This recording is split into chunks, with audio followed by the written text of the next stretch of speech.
ഇത് നമ്മുടെ ഗ്രോ ബാഗാണ് കേട്ടോ. ഗ്രോ ബാഗിൽ കണ്ടോ, പണ്ടത്തെ ഗ്രോ ബാഗാണ് കേട്ടോ. ഒരു 1-2 വർഷം മുന്നത്തെ ഗ്രോ ബാഗാണ് കണ്ടോ. കടമ്പഴിപ്പുറം നാട്ടു നന്മ. ഇതെനിക്ക് തോന്നുന്നു കൃഷിഭവൻ എങ്ങാണ്ട് കിട്ടിയേക്കുന്നതാണെന്നാണ് ഒരു ഓർമ്മ.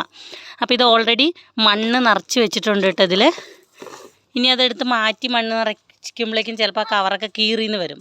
അപ്പോൾ നമ്മൾ ഇന്ന് എന്താ ചെയ്യാൻ പോകുന്നതെന്ന് വെച്ചാൽ, ഇത് വേറൊരു ചെടി നട്ട് ഉണ്ടായിരുന്നൊക്കെ ഉണങ്ങിപ്പോയി, വെയിലിൻ്റെ കാഠിന്യം കൊണ്ട് ഉണങ്ങിപ്പോയത്. ഇത് നമുക്ക് മണ്ണൊക്കെ ഒന്ന് നന്നായി ഇളക്കി കൊടുത്തിട്ട് ഇതിൽ നമ്മുടെ വിൻഗർ റോസ് മാറ്റി നടാൻ പോവാണ് കേട്ടോ. കുറച്ച് വെള്ളം ഇങ്ങനെ നനച്ച് കൊടുക്കുക. നമ്മളിതിൽ നിറയെ വെള്ളമൊക്കെ ഒഴിച്ചു. ഇതിന് ശേഷം ഇതിങ്ങനെ നന്നായിട്ട് കുത്തി ഇളക്കാൻ പോവാണ് കേട്ടോ. കണ്ടോ, മണ്ണൊക്കെ നല്ല മണ്ണാണ് ഇട്ടേക്കുന്നത്. പക്ഷെ അതിങ്ങനെ ഉണങ്ങിയിരിക്കുന്നത് കൊണ്ട് ഭയങ്കര ഹാർഡായിരുന്നു. പക്ഷെ ഇപ്പോൾ വെള്ളമൊക്കെ ഒഴിച്ചപ്പോൾ കണ്ടോ പെട്ടെന്ന് ഇളക്കം തട്ടിയ മണ്ണായിട്ടോ. അപ്പോൾ ഇനി നമ്മളതിൽ ചെടി നട്ട് കൊടുക്കാൻ പോവാണ്. നമ്മൾ കഴിഞ്ഞ വീഡിയോയിൽ കാണിച്ചിരുന്ന നമ്മുടെ പുതിയ വെറൈറ്റി ആയിട്ട് നമുക്ക് കണ്ടോ പരാഗണമൊക്കെ സംഭവിച്ച് പുതിയ വെറൈറ്റി ആയി കിട്ടിയ വിൻഗർ റോസാണ് കേട്ടോ. അപ്പോൾ ഇതാണ് നമ്മൾ മാറ്റി നടാൻ പോകുന്നത്. കണ്ടോ, നല്ല കരുത്തോടെ വന്നിട്ടുണ്ട്. കണ്ടോ, നല്ല രസമുണ്ടല്ലേ കാണാൻ. ഇത് വീഡിയോയിലെക്കാട്ടിൽ നേരിട്ട് കാണുമ്പോൾ നല്ല രസമാണ് കേട്ടോ. അപ്പോൾ ഈ 2 തൈകൾ ഇതൊന്ന് മെല്ലെ പറിച്ചെടുക്കാൻ പോവാണ് കേട്ടോ.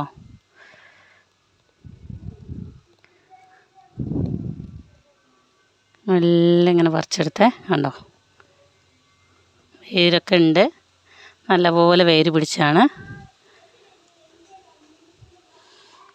ഇത് മെല്ലെ പറിച്ചെടുക്കുക. ഇതാ, ഈ ചെടിയൊക്കെ കണ്ടോ, ഇതൊക്കെ അതേ മദർ പ്ലാന്റിൻ്റെ അതേ കളർ കിട്ടിയിട്ടോ. കണ്ടോ, പിന്നെ ഇതിലൊക്കെ വിരിയാനുണ്ട്. ഇപ്പോൾ ഈ ചെടിയൊക്കെ ഇനി വേറെ കളറായിട്ടുണ്ട്, ചെറിയ ചെറിയ ഉണ്ടോ, ഒത്തിരി ഉണ്ട്. അതുകൊണ്ട് ഈ വിൻഗർ റോസിൻ്റെ ഞാൻ മുന്നേ പറഞ്ഞിട്ടുണ്ടാവും. ഇത് കണ്ടോ, ഇതാണ് വിത്ത്. ഇത് വലുതായിട്ട് കുറച്ചും കൂടെ വലുതായിട്ട് അത് നല്ല മൂത്ത് കഴിയുമ്പോൾ അത് നമ്മളിങ്ങനെ പൊട്ടിച്ച് നോക്കി കഴിഞ്ഞാൽ അതിൽ സീഡ് ഉണ്ടാവും. ആ സീഡ് തന്നെ പൊട്ടി വീണ് മുളച്ച തൈകളാണ് കേട്ടോ ഇത്.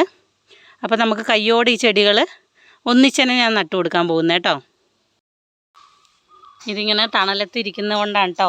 കണ്ടോ, ഈ ചാമ്പയുടെ തണൽ ഞാൻ പറഞ്ഞായിരുന്നു, നമ്മുടെ ഗ്രാഫ്റ്റ് ചെയ്യണ ചെടികളോ അല്ലെങ്കിൽ ആദ്യമായിട്ട് നമ്മൾ മാറ്റി നടുന്ന ചെടികളൊക്കെ നമ്മൾ ഈ തണലത്തെ വയ്ക്കാറ്, ഈ ചാമ്പയുടെ തണലത്തെ വയ്ക്കാറ്. കാരണം എന്താണെന്ന് വെച്ചാൽ പെട്ടെന്ന് വെയിൽ തട്ടിയിട്ട് അല്ലെങ്കിൽ പെട്ടെന്ന് ക്ഷീണം പറ്റുമോ അല്ലെങ്കിൽ കരിഞ്ഞു പോവുകയൊക്കെ ചെയ്യും ചെടികൾ. അപ്പോൾ ഈ നന്നായിട്ട് ഇതൊക്കെ ഇളക്കി കൊടുത്താൽ കേട്ടോ. അപ്പോൾ അതിൻ്റെ സെൻറ്ററിലായിട്ട് ചെടി നടാൻ പോവുകയാണ്.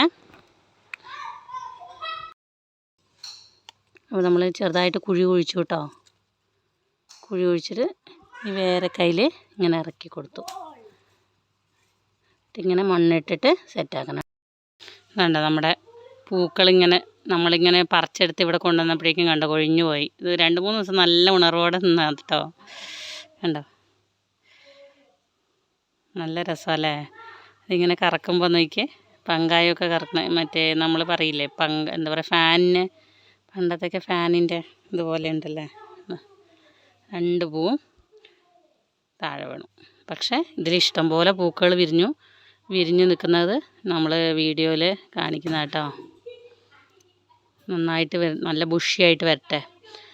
കണ്ടോ, ഇതിൽ ഇപ്പം തന്നെ ഇതിൽ കണ്ടോ, ഇവിടെ ഇപ്പം തന്നെ അതിൻ്റെ സീഡൊക്കെ വരാൻ തുടങ്ങിയിട്ടുണ്ട്. കണ്ടോ, അതിൽ നിന്നാണ് മുട്ടുകൾ വന്നിട്ട് കണ്ടോ ഇതിലുണ്ട്. ഇത് പക്ഷേ ഇനി മൂത്ത് കിട്ടാൻ കുറച്ച് നേരമാവും. ഇതാണ് വിത്ത്.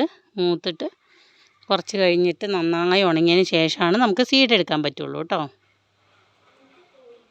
വെള്ളം നനച്ച് കൊടുത്തത് കൊണ്ട് ഇനി നനച്ച് കൊടുക്കേണ്ട ആവശ്യമില്ല. ഇനി വൈകുന്നേരം നമ്മൾ ചെടികൾക്കൊക്കെ വെള്ളം ഒഴിക്കുന്ന കൂട്ടത്തിൽ കുറച്ച് വെള്ളം നനച്ച് കൊടുക്കും കേട്ടോ. ഈ ചെടികളെ ഓർമ്മയുണ്ടാവുമായിരിക്കും അല്ലേ. നമ്മുടെ മുൻ വീഡിയോയിൽ നമ്മൾ തണ്ട് വെച്ച് പിടിപ്പിച്ചെടുത്ത നിത്യകല്യാണി ചെടികളാണ് കേട്ടോ. കണ്ടോ, നല്ല രസമല്ലേ. നല്ല കരുത്തോടെ വരുന്നുണ്ട്. നമ്മൾ നട്ട് കഴിഞ്ഞ ഒരു 2 ആഴ്ചത്തേക്കൊക്കെ ഇത് കുറച്ച് എന്താ പറയുക നല്ലൊരു ക്ഷീണിച്ചിരിക്കുകയായിട്ട് നമ്മൾ പിടിച്ച് കിട്ടുമോ എന്നൊക്കെ നമുക്കൊരു ഡൗട്ട് ഉണ്ടാവും. പക്ഷേ കറക്റ്റായിട്ട് വെള്ളമൊക്കെ ഒഴിച്ചാൽ കുറച്ച് തണലത്തൊക്കെ വെച്ച് കഴിഞ്ഞാൽ നന്നായിട്ട് വരും കേട്ടോ. അതിൻ്റെ അടയാളമാണ് ഇത് കാണിക്കുന്നത് കേട്ടോ.